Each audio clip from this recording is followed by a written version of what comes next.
दोस्तों आप देख रहे हैं डीएलएस न्यूज़ पॉइंट। हम बात करेंगे देश दुनिया की तमाम बड़ी खबरों पर और कुछ खबरें ऐसी हैं जो आपके लिए बहुत ज़रूरी है, तो वीडियो को पूरा ज़रूर देखना और कमेंट में ये भी बताएं ये वीडियो आप किस शहर राज्य से देख रहे हैं। तो चलिए नज़र डालते हैं आज की तमाम बड़ी खबरों पर। देखिए पहली सबसे बड़ी खबर, राहुल गांधी ने नए शिक्षा मंत्री को लेकर प्रधानमंत्री के फैसले पर सवाल उठाते हुए कहा कि मंत्रिमंडल में कई लोग थे लेकिन प्रधानमंत्री ने ऐसे व्यक्ति को चुना जो उनके अनुसार दुष्कर्म के आरोपियों का बचाव करने वाला है। राहुल गांधी ने कहा कि शिक्षा मंत्री जैसे महत्वपूर्ण पद पर ऐसे व्यक्ति की नियुक्ति गलत संदेश देती है। उन्होंने प्रधानमंत्री के फैसले पर भी सवाल उठाए। वहीं देखिए दोस्तों, तेजस्वी यादव नीट यूजी के पेपर लीक के विरोध हुए आंदोलन में अपनी भूमिका के लिए हर रोज नए दावे कर रहे हैं। मंगलवार को उन्होंने घोषणा की है कि अगर वे सत्ता में आते हैं तो इस आंदोलन में घायल छात्रों और युवाओं को जेपी सेनानियों की तर्ज पर सरकारी नौकरी और पेंशन देंगे। वहीं अगली बड़ी खबर देखिए, दिल्ली की मुख्यमंत्री रेखा गुप्ता ने मंगलवार को कैबिनेट बैठक के बाद एक बड़ी घोषणा करते हुए कहा कि दिल्ली सरकार ने महिलाओं के लिए 2500 रुपये प्रति माह वित्तीय सहायता योजना को मंजूरी दी। मुख्यमंत्री ने कहा कि आज की कैबिनेट बैठक में हमने दिल्ली की पात्र महिलाओं के लिए 2500 रुपये मासिक सहायता योजना को मंजूरी दे दी है। 1 अगस्त से रजिस्ट्रेशन पोर्टल शुरू हो जाएगा, पात्र महिलाएं आवेदन कर सकती हैं। चलिए अगला अपडेट देखिए, लोकसभा में पेपर लीक रोकने से जुड़े संशोधन विधेयक पर हुई लंबी चर्चा के दौरान समाजवादी पार्टी प्रमुख अखिलेश यादव ने केंद्र सरकार पर बड़ा हमला किया। उन्होंने पूर्व केंद्रीय शिक्षा मंत्री धर्मेंद्र प्रधान के इस्तीफे को नीट यूजी 2026 परीक्षा में गड़बड़ियों के खिलाफ हुए छात्र आंदोलन का नतीजा बताया। अखिलेश ने तंज कसते हुए कहा कि सरकार ने एक प्रधान को हटाकर प्रधानमंत्री को बचा लिया। इसी के साथ आगे बढ़ते हैं अपन खबरों में। देखिए बीजेपी सांसद कंगना रनौत की बयानबाजी अक्सर विवादों में रही है। कंगना लगातार 2 दिन से कॉकरोच जनता पार्टी और इसमें शामिल प्रदर्शनकारियों को लेकर ऐसे बयान दे रही है जिस पर लगातार बवाल मचा हुआ है। एक दिन पहले ही उन्होंने इंस्टाग्राम पर एक स्टोरी शेयर करते हुए प्रदर्शनकारियों के लिए गटर जनरेशन शब्द का इस्तेमाल किया था। अब उन्होंने एक बार फिर सवाल उठाया कि ये किस तरह के छात्र है और कैसी अश्लील भाषा का इस्तेमाल कर रहे हैं।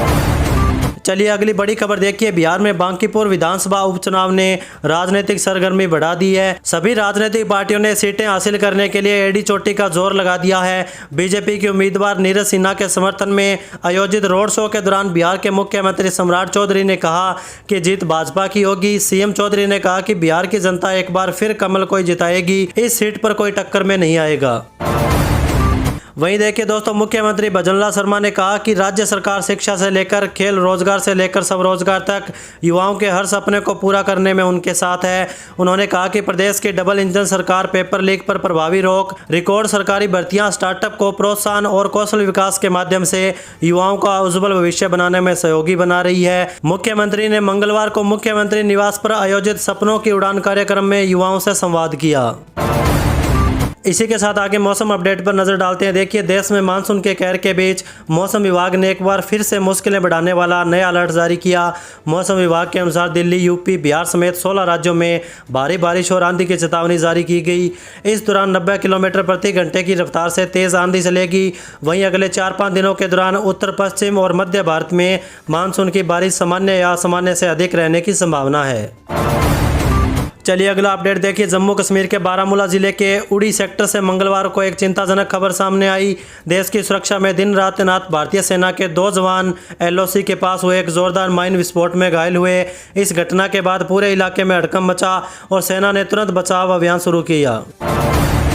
वहीं अगली बड़ी खबर देखिए, सुप्रीम कोर्ट ने मंगलवार को दिल्ली और सभी राज्य सरकारों को निर्देश दिया कि वे 18 वर्ष से कम उम्र के उन सभी गिरफ्तार या हिरासत में लिए गए प्रदर्शनकारियों को रिहा करें जिनका कोई पूर्व आपराधिक रिकॉर्ड नहीं है। इसके साथ ही अदालत ने पुलिस को इन घटनाओं से जुड़े सभी डिजिटल साक्ष्यों को सुरक्षित रखने का भी आदेश दिया। वहीं देखिए दोस्तों, हाल ही में 8वें वेतन आयोग ने दूसरे दौर की बैठकों का प्लान जारी किया था जिसमें दूसरे राउंड की पहली बैठक 7 अगस्त को दिल्ली में होनी है। वहीं ऐसे में एक बार फिर ओपीएस की बहाली को लेकर मांग तेज हो गई है, लेकिन 3 नवंबर 2025 को जारी सरकारी गजट में ओपीएस को लेकर कुछ भी नहीं कहा गया।